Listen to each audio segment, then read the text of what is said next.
Foi mais rápido agora. Estás a ver bem? Vinha entrar. Está tudo bem? E vês bem? Eu vejo bem, está muito escuro aqui, se calhar. A nossa. Saúde. Ah, nossa, irmão, estou a ver um morrito. Whisky sour. A nossa. Estou a ver um morrito aqui com o rumo dos cravos. Mais nada. Vamos aqui ver se aí mal está a entrar. Consegues ver também os comentários, André? Consigo. Pronto. Eu de vez em quando vou pôr aí alguns assim mais destacados, que a malta vai mandando aí umas mensagens, está bem? Porque Ok. a gente depois vamos nos entretendo aqui na conversa e depois não há muito tempo para vermos os comentários.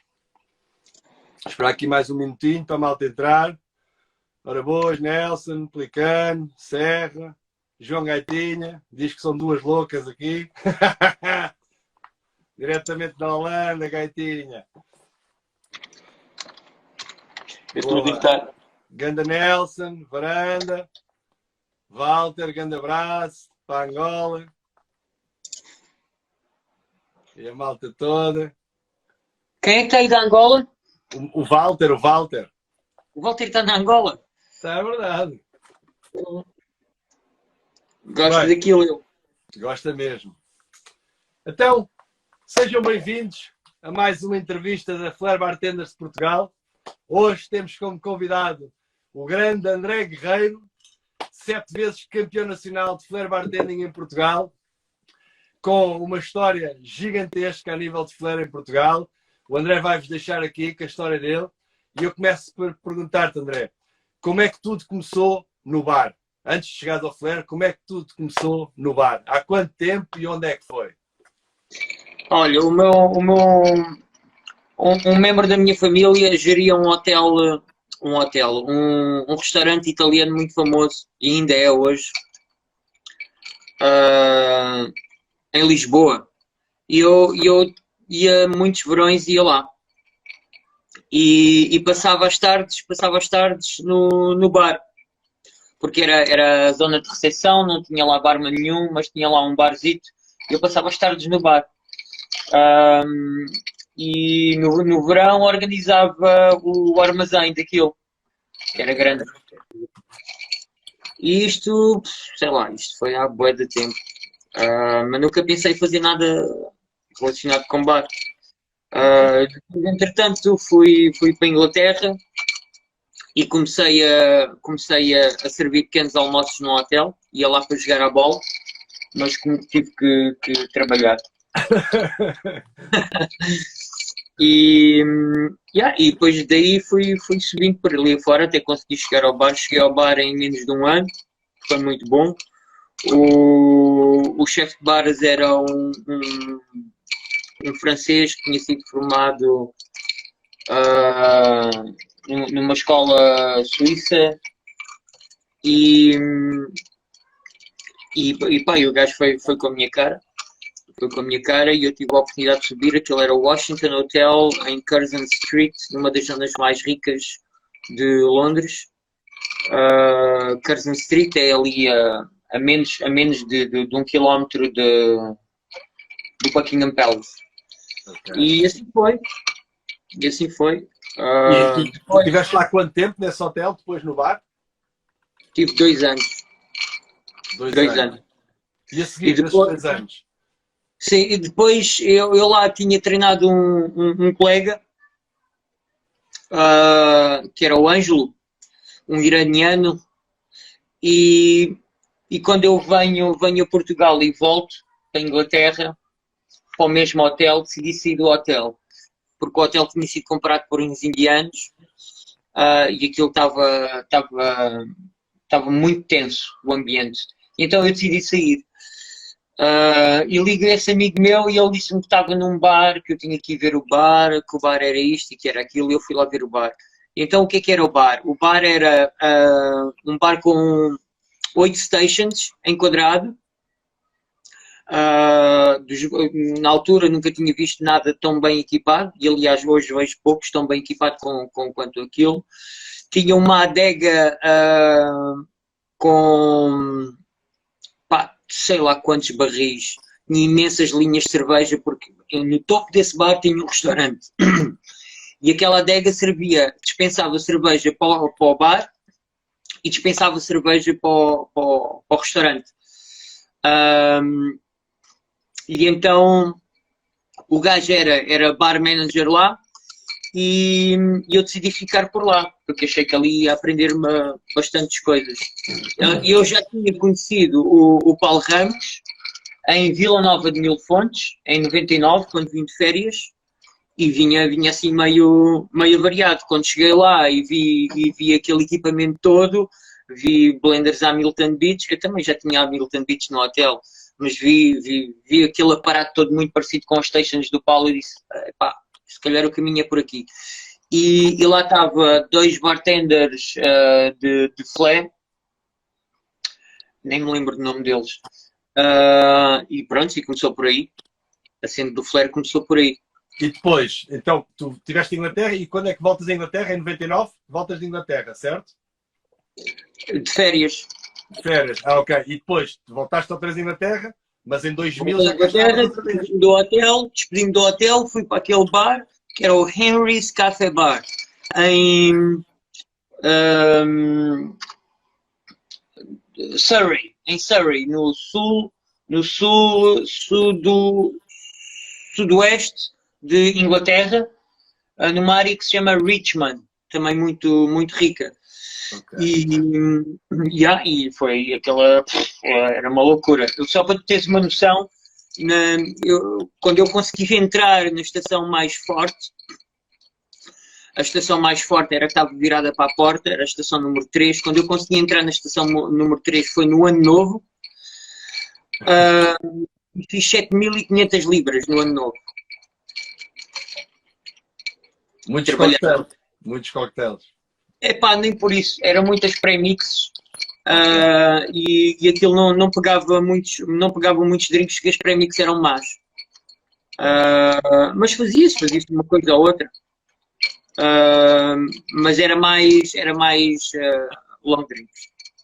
Então, e depois voltas a Portugal em 2000, certo? E é quando conheces a escola, a academia, não é? Com o Paulo. Sim, quando eu volto a Portugal, ligo ao Paulo e vou tirar um training com o Paulo.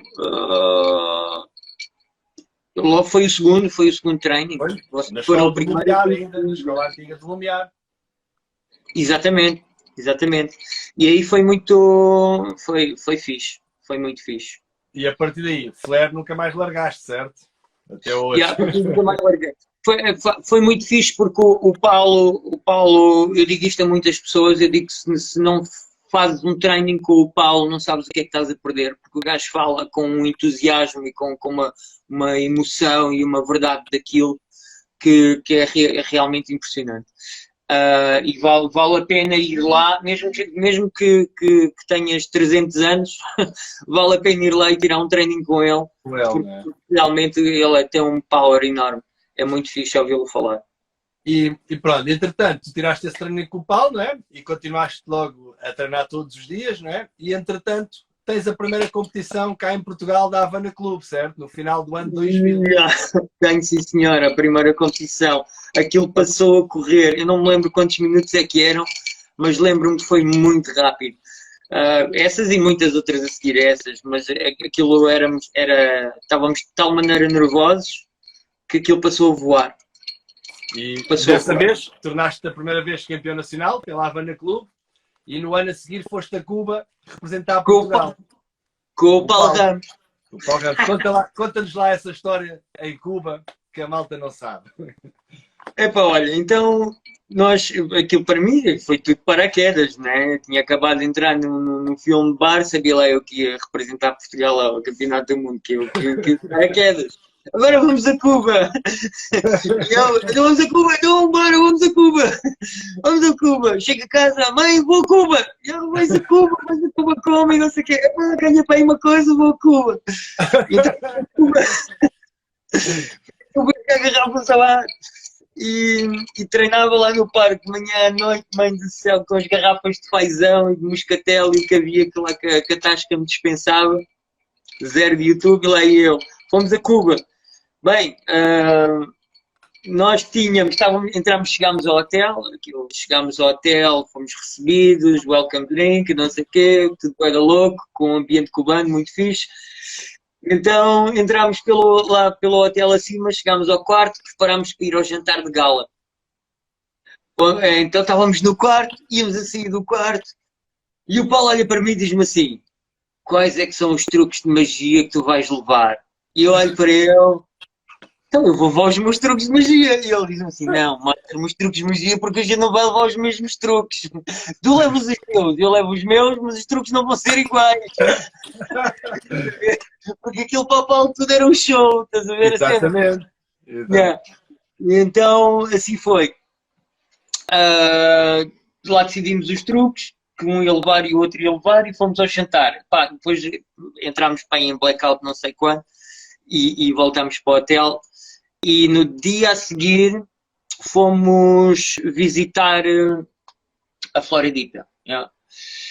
E estava lá na Floridita, dentro da comitiva inglesa, estava lá um gajo que era um crítico inglês. E esse crítico inglês, que era de Manchester, tinha visto o Paulo a trabalhar em Manchester num bar, provavelmente que o Alex montou.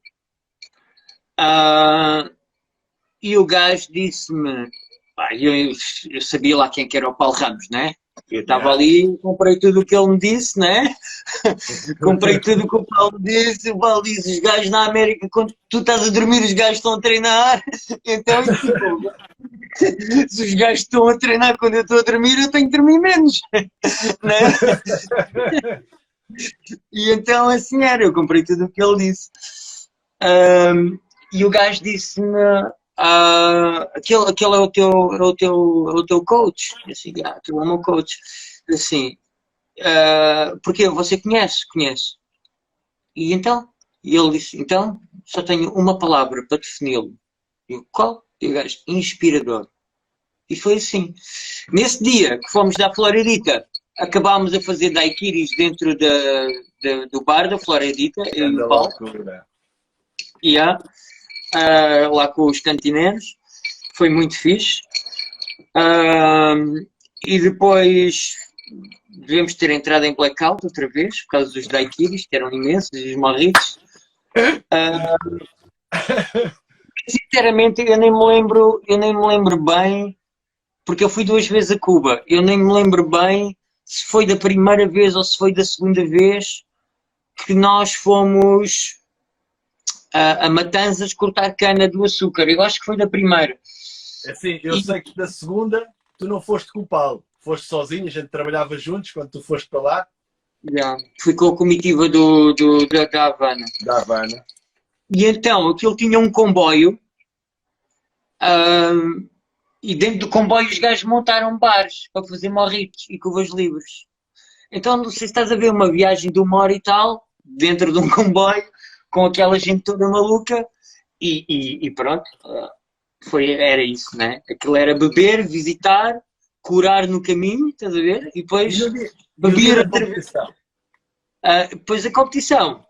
Na noite antes, o Paulo deu-me o chá, o gajo fez lá o plano todo dele e não sei o quê. Ele tinha aquilo na cabeça, né? Só que ele só me contou aquela ideia toda na noite antes. Né? E para ele aquilo era claro.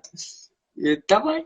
Epá, aquilo eram poucos competidores. 7, 8, não me recordo. E então, eu tenho que baixar aqui uma coisa que tenho a segurar o... ok. Terra. E então, o Paulo deu-me o plano de treino, deu-me o plano de ação, aliás, e o André foi fazer o plano de ação. Epá, aquilo entrou um canadiano, o Chuck McIntosh, que fez um espetáculo, foi uma cena do outro mundo. Um outro italiano que não era italiano, era jugoslavo, mas foi representar a Itália. Esse é que venceu. Também fez um bom show, mas nada a ver com o canadiano. Aquilo foi uma roubalheira enorme, toda a gente viu. Mas Itália comparava mais a Havana Club do que o resto do mundo, né? Compravam. E então o gajo acabou por ficar em primeiro, o italiano. Bem, eu vou lá, jogo as garrafas no ar, faço lá o meu filme. O balcão era tipo uma cômoda. O balcão era uma cômoda, tinha gavetas, ok? O tapete de borracha era um tapete de arraiolos, vá, estás a ver, no chão.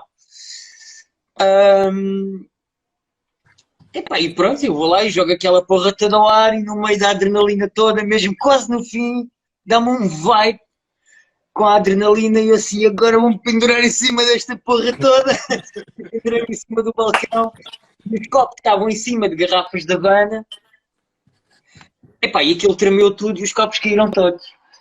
E só sobrou um drink. E esse drink fui eu que apanhei. Vá lá. Ainda deu para o júri provar, não? Deu para o júri provar e depois acabei por ficar em último, né? Claro. E entretanto, pronto, tu vieste para cá, não é? Com a experiência de ficar em último, não é? A quereres melhorar. E continuaste a treinar, continua a ver as competições, não é? Na altura lembro. No dia a seguir, nós vamos a um sítio qualquer que tinha praia e estava lá o Chuck McIntosh. E o Chuck McIntosh, eu estava sempre de olhos fisgados no gajo, aquele era o gajo que eu queria, tipo, absorver, estás a ver? E o Chuck McIntosh, aliás, eu ganho umas garrafas de rum, acho que foi nesse, sim, ganho umas garrafas de rum, Havana 15, sim, não, San Cristóbal, e nisto estava toda a gente a assinar as garrafas e eu lá meto conversa e arranjo maneira de ir treinar com o gajo para a praia, ok? E o gajo começa-me a mostrar os moves e isto e aquilo e aquilo outro e não sei o quê, e ele mostrava-me um e eu tentava fazer, memorizava porque não havia nem câmaras nem YouTube, não havia nada, né? Memorizava as cenas que o gajo me dizia, que era para quando chegasse cá ter tipo um montão de coisas para treinar, né? E assim foi. Então tive a sorte de passar uma tarde inteira com alguém, a escutar, a perguntar, a passar algum tipo de memória para o meu corpo para depois conseguir me lembrar. E isso foi um dos momentos mais benéficos da viagem, foi esse. Assim, do nível do play. Claro. Entretanto, depois vejo a competição, não é? E ali entre 2001 e 2003, o que é que fizeste? Epá, Pacheco, fiz tanta cena. Fizemos a Bombay, fizemos a Smirnoff, fizemos a Havana, o lançamento nacional da Havana. Quando foi o lançamento nacional da Havana, eu fiquei num bar Havana Club, que era tipo uma flag da Havana, que era na Doca de Santo. Sim. Que foi brutal. Nesse bar trabalhava. Era um bar só para mim, aí com 7 metros, uma esplanada inteira, na Doca de Santo. Que o bar chamava-se Docas. Era Doca de Santa Mar mesmo. Era Doca de Santa Mar, para quem não sabe, é o primeiro bar que entra nas docas, pelo lado de Alcântara. É o primeiro bar que tinha a esplanada maior. Que até trabalhou lá depois o Alberto Pires e tudo, lá a seguir a ti, se não me engano. Pois, não sei. Então lá fiquei eu, ok? Então aí os gajos deram um microfone, ok? E eu só falava espanhol com sotaque cubano. Yeah? Então, os cubanos que trabalhavam lá ao pé vinham ver, pensavam que eu era cubano. Estás a ver a cena? Então, estive lá 2 meses e aquilo acabou por ser, tipo, eu fiz mesmo, porque eu copiava tudo, né? Eu copiei tudo que era do Paulo, eu copiava. Aquilo era tipo, era o meu, era a minha minha figura que eu queria interiorizar para poder ter sorte na vida, não é? E fazer pela vida, no trabalho. Então eu acabei por tirar uma cópia de muitas das coisas que o Paulo Ramos fez, porque tive a sorte também de andar muito tempo na estrada com ele. Mas acabaste por adaptar muitas coisas dessas ao teu estilo. Pá, o meu estilo acaba por ser uma mistura de bué de estilos, não é? Como todos nós, o que eu digo é, todos nós copiamos movimentos ou alguma coisa de outros flair bartenders ou de malta que a gente gosta de assistir. Depois tentamos aplicar aquilo de maneira a não ser igual à outra pessoa. Com a nossa fisionomia, com a nossa ginga, como é que a gente costuma dizer. Porque realmente a gente tem uma maneira de se expressar, tanto eu até acho que aquilo é uma espécie de descontrole automático, né? A gente copia a cena e depois descontroladamente executamos aquilo que acabamos de ver, né? E então houve uma das coisas que o Paulo me disse foi: epá, André, sabes porque é que eu sou bom? Sabes porque é que eu faço as coisas acontecer? É porque eu não tenho vergonha, André. E então eu comecei a pensar naquilo, né? Quando eu agarro no microfone ou eu realmente sempre tive esta cena comigo, né? Onde o pessoal não queria saltar quando éramos pequenos, eu saltava, fosse 1 metro, 2 metros, 5 metros. Onde o pessoal não queria fazer, eu fazia. Se o pessoal não queria fazer não sei o quê, eu ia sempre e fazia. Então aquilo bateu-me, né? Tipo, ok. Foi muito bom por ele ter-me dito isso, porque aliado a isso havia a leitura emocional do que é que estava a passar e qual é que era o momento para a gente fazer acontecer coisas. Claro. E isso, por exemplo, nas ações de Marlboro, havia muito essa ideia. Tens uma pergunta para ti, André. A prova que me deu mais gosto de ganhar foi a última prova do Wild & Company. Em que ano, lembras-te? Não, 2005. Mas estás a falar aqui dos challenges da Cocktail Academy? Yeah. Aquela que foram andar de limusine quando acabámos o campeonato? Acho que sim, yeah. Então foi em 2005, foi. Sim, né? Sim. Essa foi a prova que eu mais gostei de ganhar, porque nós estávamos todos a treinar. E nós estávamos todos, esse ano passámos o ano todo a puxar uns pelos outros. É verdade. E nós estávamos a ver-nos uns aos outros a crescer imenso. E deu-me gosto de ganhar, porque o nível de todos estava a subir. Olá, Pedrinho, estás bom? Este é o Pacheco. Olá, Pacheco! Olá, Pedrinho!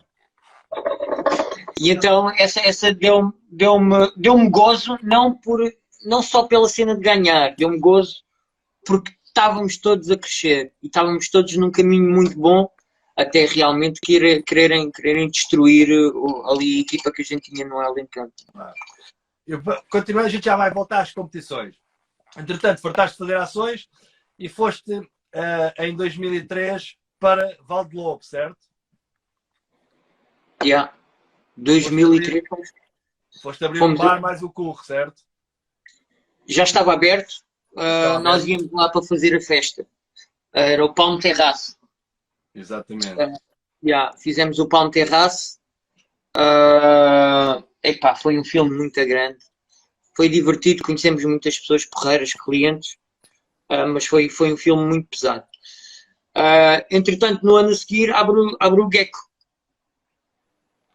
A discoteca, que era o Sérgio Pereira que estava à frente, com alguém lá de uma equipa que já tinha restaurantes em Valdelobo.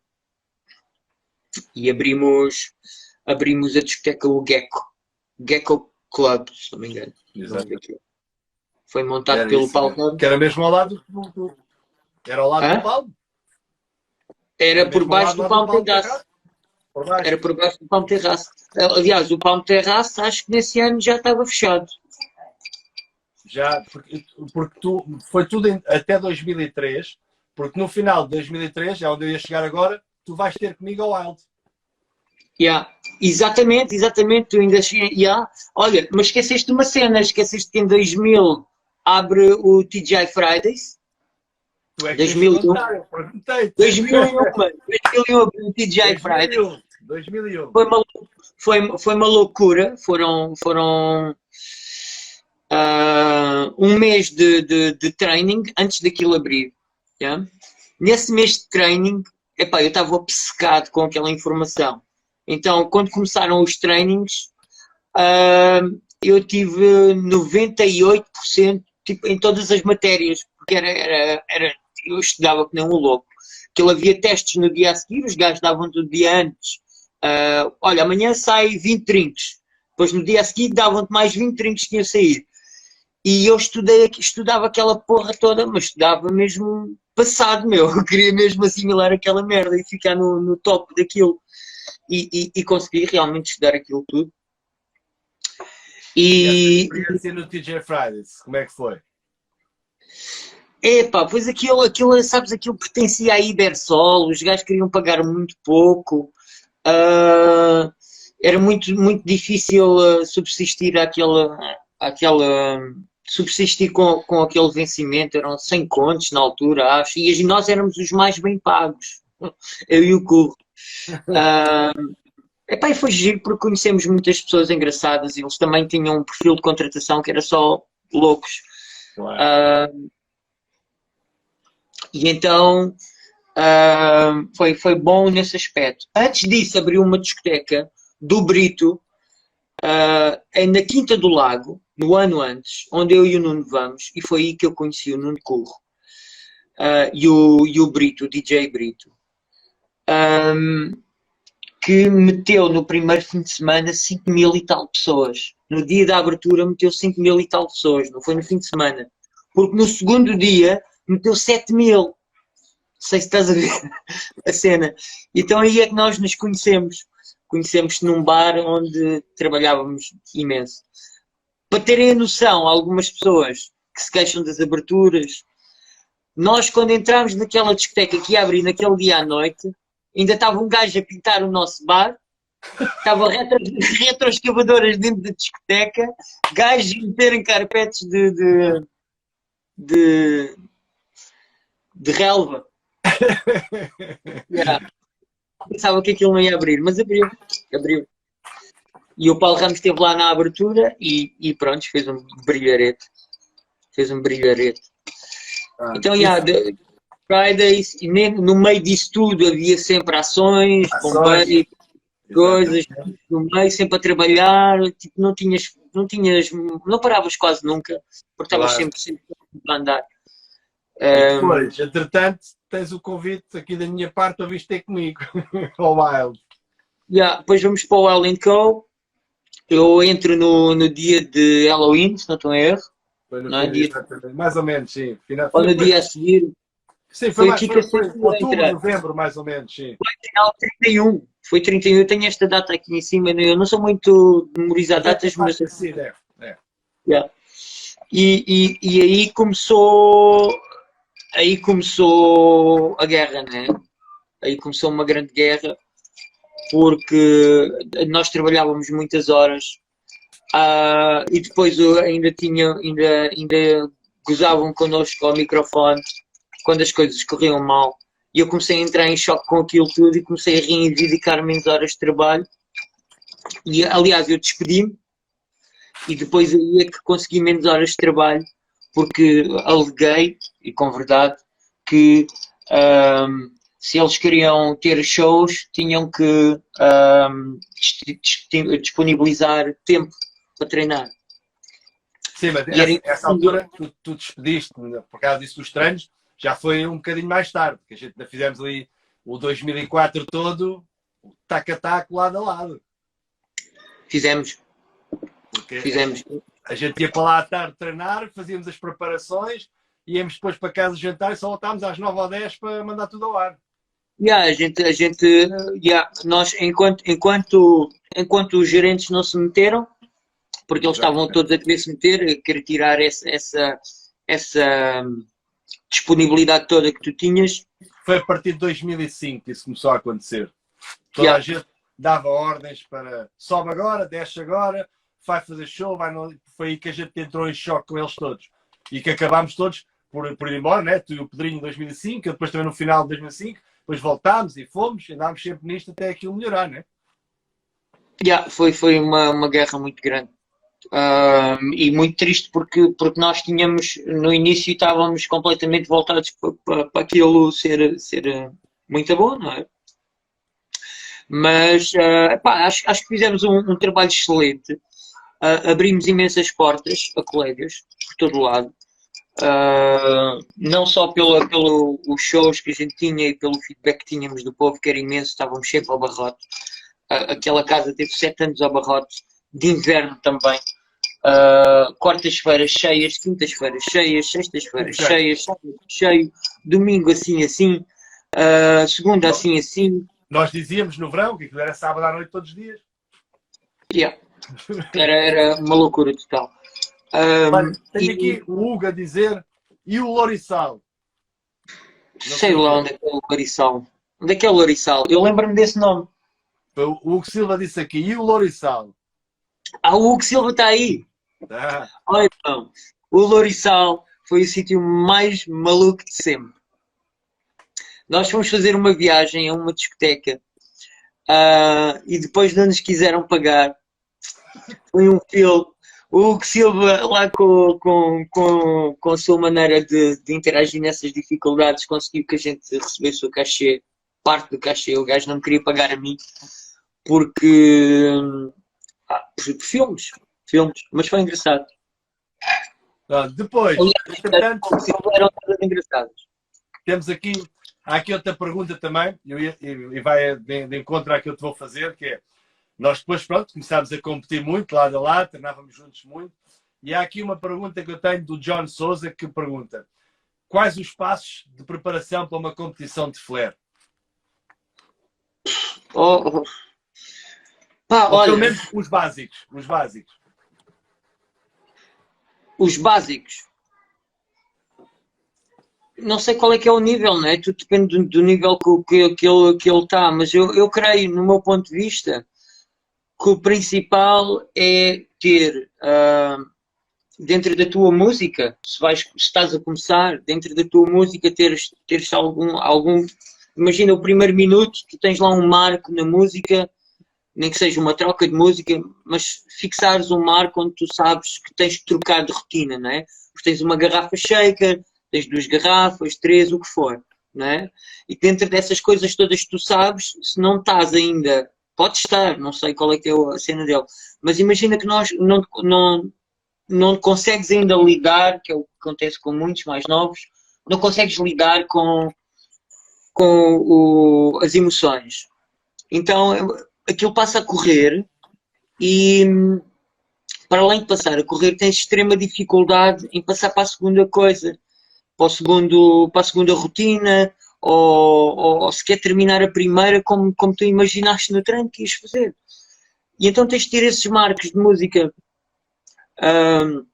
que é para tu poderes parar e seguir para a outra rotina.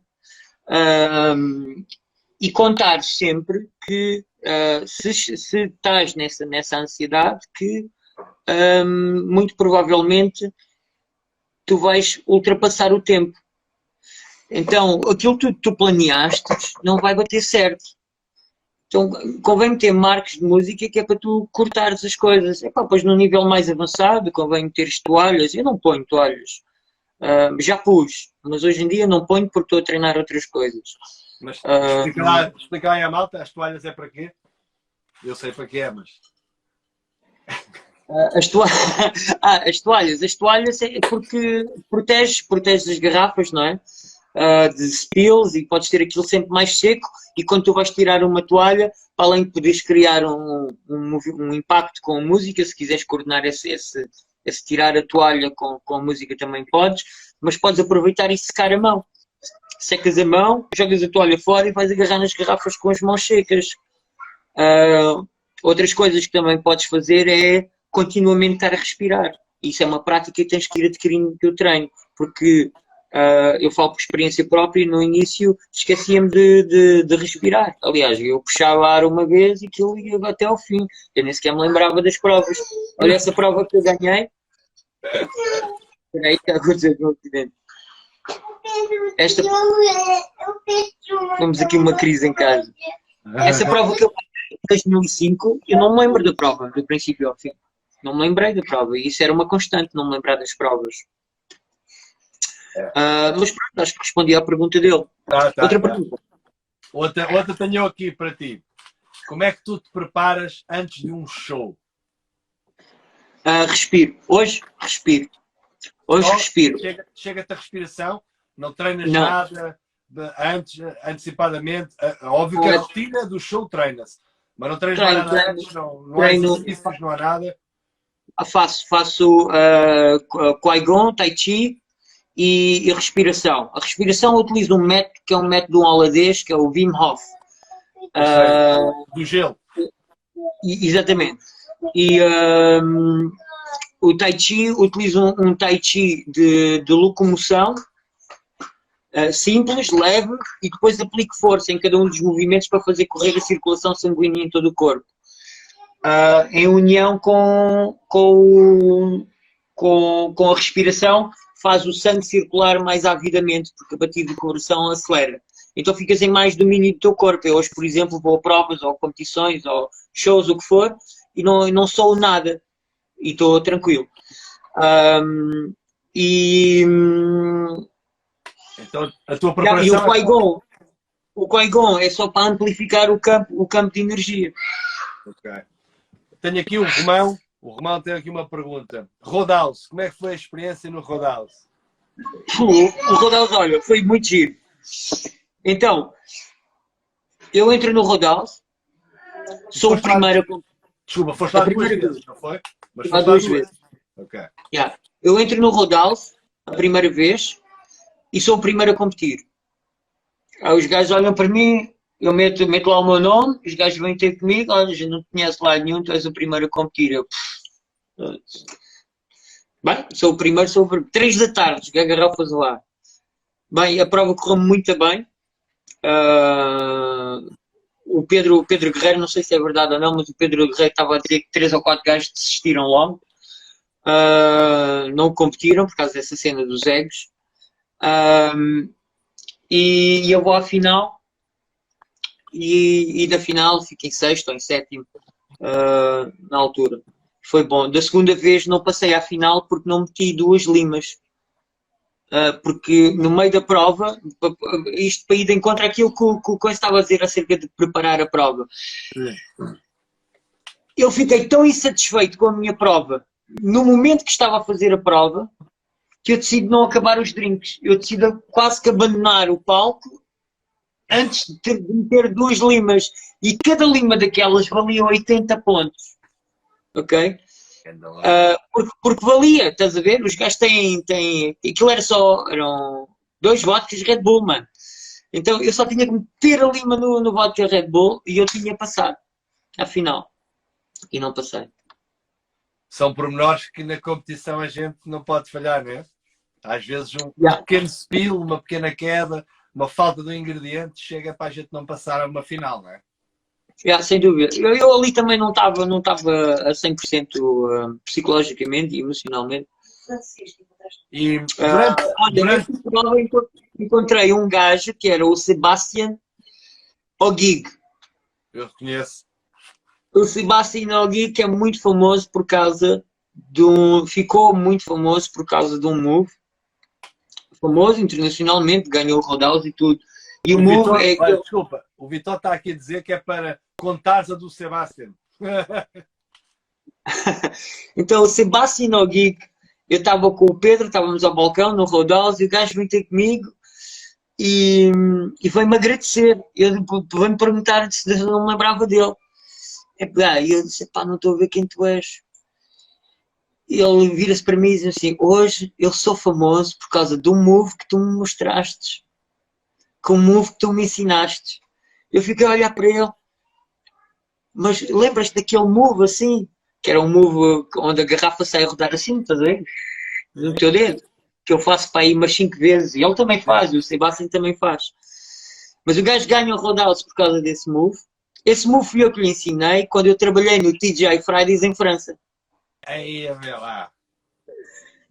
Yeah, que eu nem sequer me lembrei que tinha trabalhado no TGI Fridays em França, em Paris. Trabalhei em Paris no TGI Fridays, 99 para 2000. Não, 2000, no ano 2000, para aí 2 ou 3 meses. Pois, foi antes de Portugal? Antes do TJ de Portugal? Não, foi depois. Foi depois, ok. Foi uma cena assim qualquer. Foi depois. O Então, Fridays. Sim. vamos lá aqui, outra coisa. A tua temporada do Wild and Company. Conta lá aí uma ou duas histórias que tu tenhas mais recordação na tua memória. De shows, de loucura da noite. Algo que tenha ficado marcado nestes anos todos que trabalhaste no Wild. Foram muitos separados, não é? Como todos nós, tivemos de fazer pausas em algumas temporadas, mas conta lá aí uma ou duas histórias, as que te lembres melhor do Wild. Olha, uma delas foi um dia no Wild, era para aí 2007, acho eu. Eu entro no Wild, eram 10h30 da noite.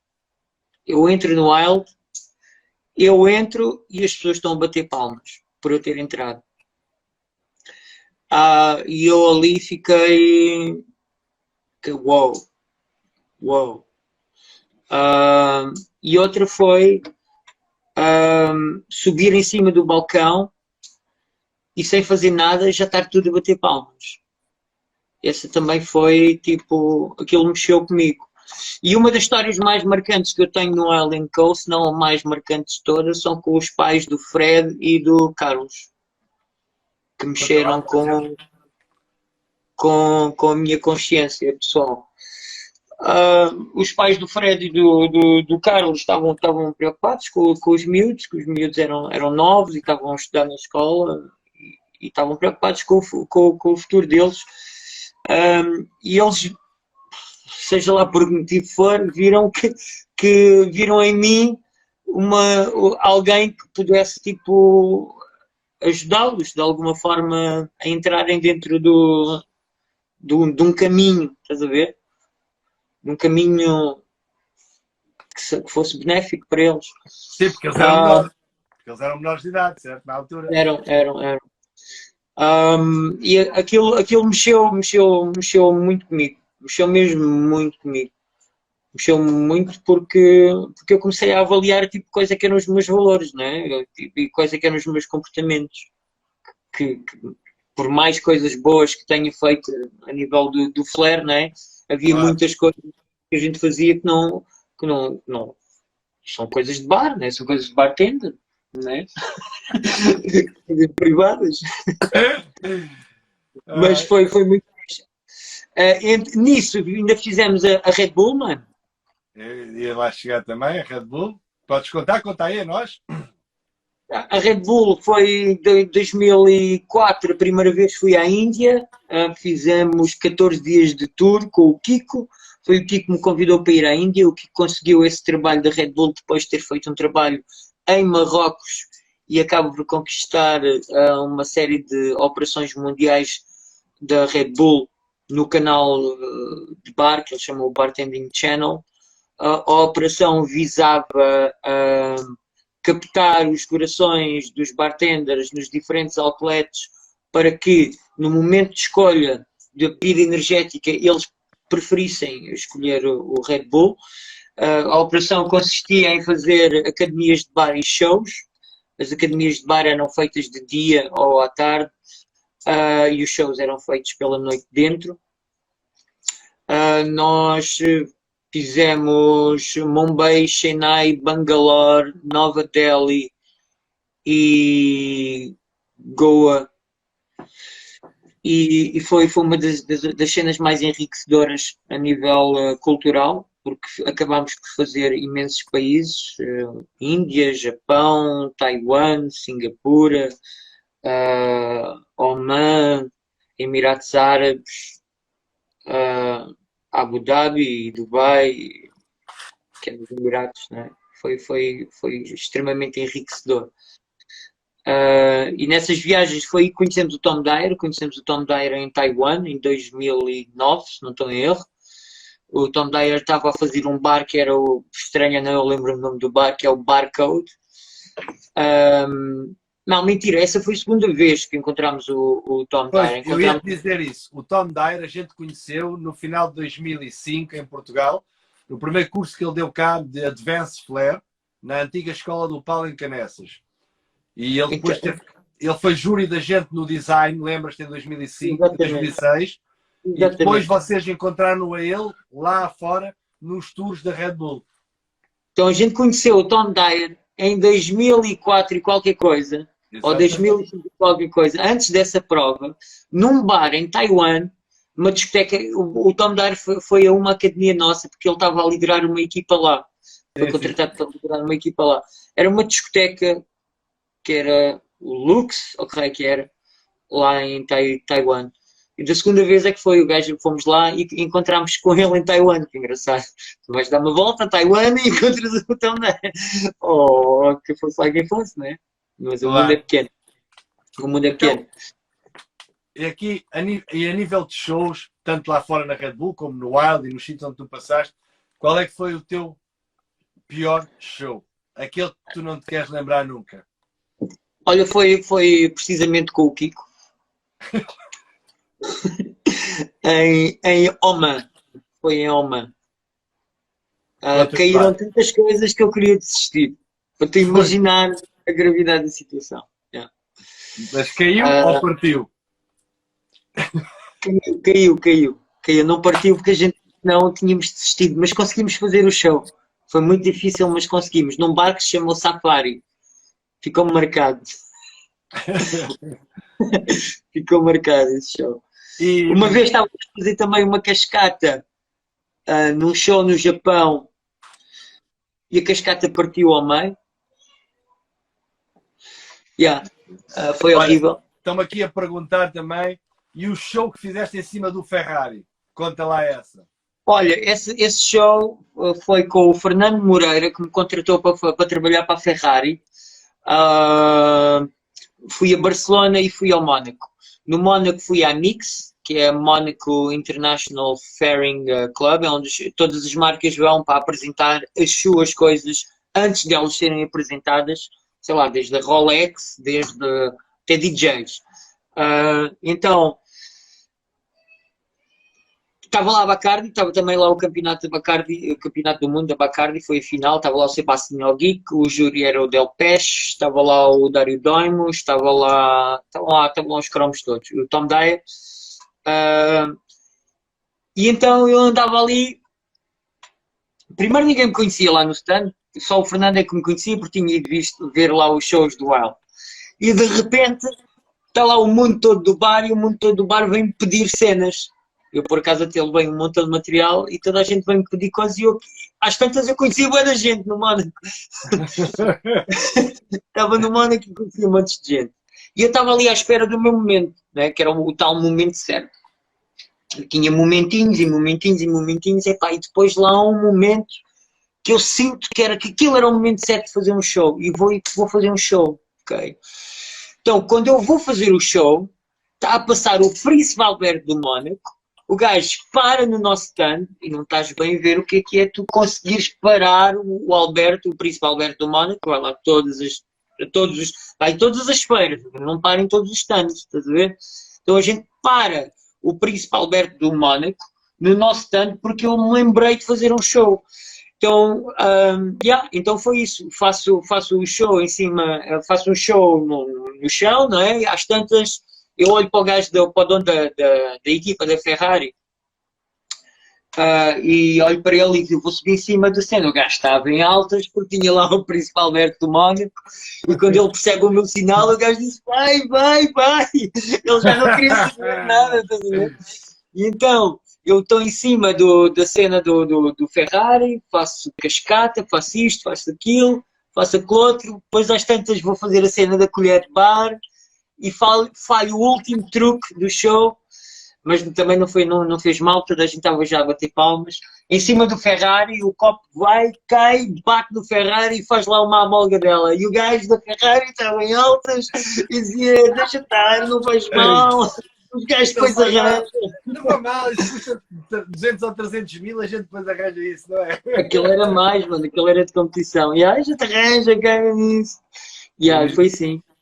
Então, Foi lindo.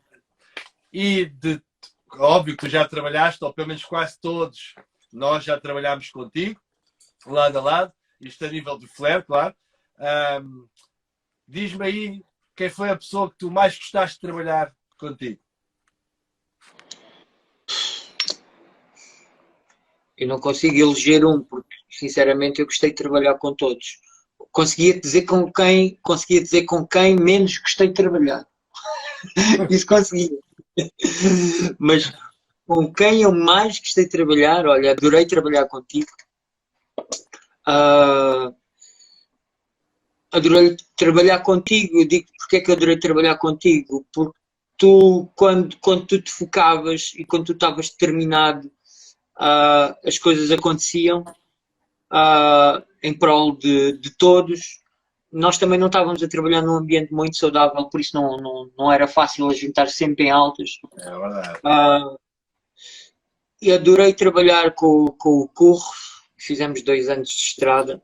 Adorei trabalhar com o Hugo Silva. Adorei trabalhar com o Vitó. Foi muito intenso também, mas foi bom. Com o Vitó é sempre intenso, não é, André? O Vitó é sempre muito intenso, mas foi bom. Foi bom. Porque ele queria uma cena de competição. O gajo pode estar a trabalhar com, sei lá, pode vir o Del Peixe aí, mas ele começa a gerar esta onda de competição.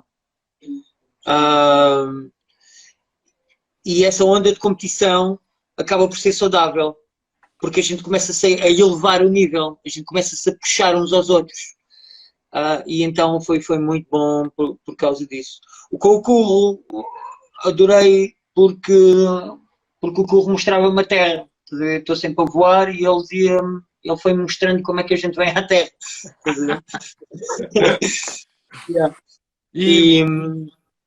Com o Paulo Ramos, com o Kiko adorei trabalhar também, com o Mário Bastos, adorei trabalhar com o Mário Bastos, com o Gaitinha, gostei de trabalhar com o Gaitinha nos seus melhores dias. Os dias mais difíceis, sim, mas porque os dias mais difíceis de todos, pronto, ninguém gosta de estar a trabalhar com alguém que está no seu pior dia, não é?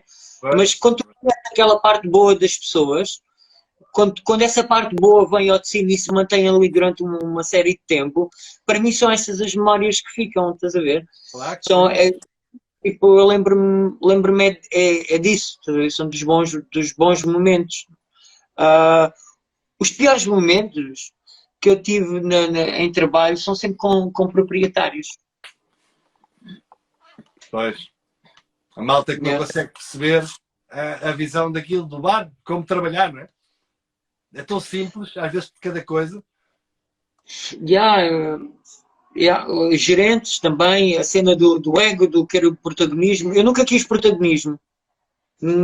Eu estava à procura de ser o melhor possível dentro daquilo que era a profissão que eu tinha decidido fazer, que tinha Flair à mistura, não é? E fui ganhando protagonismo, não era porque eu o pedi, olha para mim, porque a cena era tipo, olha para mim. No outro dia vi um post do Tom Dyer que dizia assim, vi um post do Tom Dyer onde o gajo faz um show e alguém escreve um comentário a dizer estás armado em bom, em inglês, né? You're showing off. E o gajo disse, mas é mesmo isso que é para a gente fazer, né? Se eu sou um Flair bartender, entendes? A cena é para fazer show. Se tu vês as coisas dessa maneira, tudo bem. Mas na realidade... Tens aqui o nosso grande amigo Anthony Pereira a dizer, André estava sempre ao mais alto nível. Crack! O Anthony Pereira foi muito importante porque ele ajudou-nos a florescer ali num meio que a gente nem sequer sabia muito bem o que é que estava a acontecer ali naquele meio, né?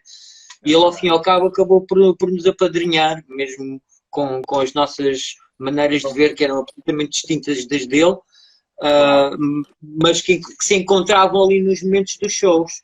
Aliás, tanto nessa discussão dos horários, quando ele é que aceita que eu ficasse com um horário reduzido, porque ele acreditou no que eu lhe estava a dizer e acabei por provar que aquilo era verdade, e mais tarde quem permite que a ideia de nós termos horas estranhas vá para a frente é o Anthony Pereira.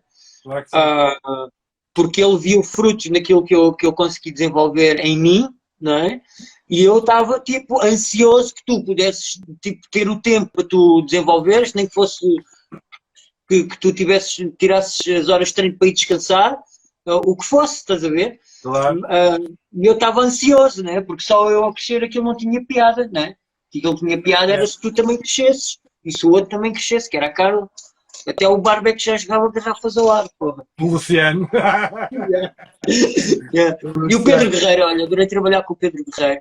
O Pedro Guerreiro, vou-te contar a história do Pedro Guerreiro, as pessoas falam da evolução do Pedro Guerreiro. O Pedro Guerreiro chega ao bar, tu tinhas saído, e o gajo chega ao bar, primeiro dia de treino, eu olho para ele e digo assim, olha, Pedro, escuta, a gente vai treinar flare, assim, ok, então o que é que eu vou aprender hoje? Tu vais aprender a fazer 4 garrafas. Mas ainda nem sequer sei fazer garrafas shakers. Escuta, eu preciso que um gajo suba em cima do balcão a certa altura do show e jogue 4 garrafas ao ar. E esse gajo vai ser tu. O gajo ficou a olhar para mim. Ok, 4 garrafas. Está bem. Então como é que eu começo? E o gajo começa com 2 garrafas e depois começou a treinar paralelos e depois começou a treinar paralelos com timings, com 2 tempos nas mãos, e depois começou a treinar grabs e depois começou a treinar 4. Ao final de 2 semanas o gajo fazia 4 garrafas com o journey normal, o simétrico não, normal. era para o show, estás a ver? E o gajo naquele momento, o gajo ia, subia, fazia aquela cena, ok? Subia com as garrafas, fazia aquela cena e eu roubava-lhe as garrafas e continuava, estás a ver? E depois o gajo conseguiu-me passar as garrafas e depois eu consegui-lhe passar as garrafas e entretanto ele começou a treinar garrafa shaker. Exatamente. Foi ao contrário, foi ao contrário. Foi ao contrário, aconteceu ao contrário. Olha, eu aqui, assim, a gente também está quase a acabar 4 minutos, mas se a malta ainda quiser, a gente continua. Falta 2 minutos. Se a malta quiser, a gente manda isto abaixo e voltamos a ligar de novo. Mas deixa aqui mais uma pergunta. Qual o bar que mais gostaste de trabalhar? Epá, foi o Wild Co. Foi o Wild Co. O bar que mais gostei de trabalhar foi o Wild Co. O maior desafio... Diz. O maior desafio foi o Brewery. 5 sócios com um bar todo lixado. Desenhar aquilo tudo. E dizer-lhes os problemas que eles tinham e depois ter que escutar eles a chamarem-me nomes. Olha, a malta está toda a dizer para a gente continuar. Portanto, quando isto for abaixo, eu vou pôr direto outra vez e entramos outra vez. Ok, André? Yeah. Ok. Então, estavas a falar do Brewery, pronto, foi mais difícil de trabalhar, é isso? Foi porque eu, enquanto chego ao bar e os gajos tinham um desperdício onde eu tinha feito uma previsão que não errei, de uma perda de cerca de 100 e tal mil euros em Guinness, só em Guinness, ao final de 3 meses, por causa dos problemas de maquinaria. Eram muitas torres de cerveja e eu num sistema horrível, que é o nosso Sistema Nacional de Cerveja. É tipo o Sistema Nacional de Saúde, estás a ver? É igual. E então eu disse a eles isso, e quando eu disse, eu fiz as contas e refiz as contas e recontei os litros e recontei e disse, vou ter que dizer isto, né? Porque aquilo estava sempre a bater nos meus números. Claro. E eu disse assim, estou a enganar, eu tenho que dizer isto, porque senão mais tarde vão dizer que eu é que devia ter dito, ou que devia saber.